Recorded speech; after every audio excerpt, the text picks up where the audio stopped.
Hello বন্ধুরা, নতুন একটা ভিডিওতে তোমাদেরকে স্বাগতম। জগদ্ধাত্রী ধারাবাহিকের আজকের পর্বে দেখা যায় যে দুর্গাকে বাড়িতে এনেছে কৌশিকী। দুর্গা বৈদ্যায়কে বরণ করে ঘরে তুলতে বলে আমি পারবো না। এমন কথা শুনে দুর্গা রেগে যায় আর বলে না করলে মেরে বাড়ি থেকে বের করে দেব।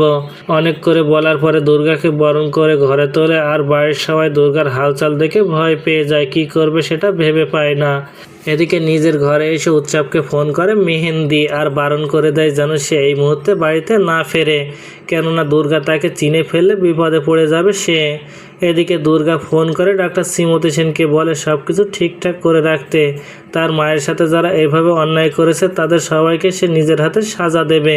এদিকে উৎসব পড়ে গেছে মহা চিন্তায়, কেননা দুর্গা যদি তাকে একবার চিনে ফেলে তাহলে তাকে সারা জীবনের জন্য জেলে যেতে হবে, কারণ সে জগদ্ধাত্রীকে শেষ করে দেওয়ার চেষ্টা করেছিল।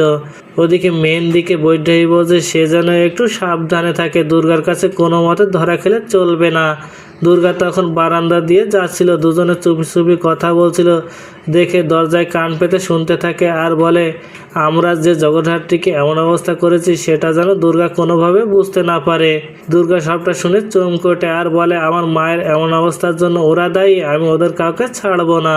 তো বন্ধুরা, কি ঘটতে চলেছে গল্পে এবার জানতে হলে আমাদের সাথেই থাকুন। ধন্যবাদ।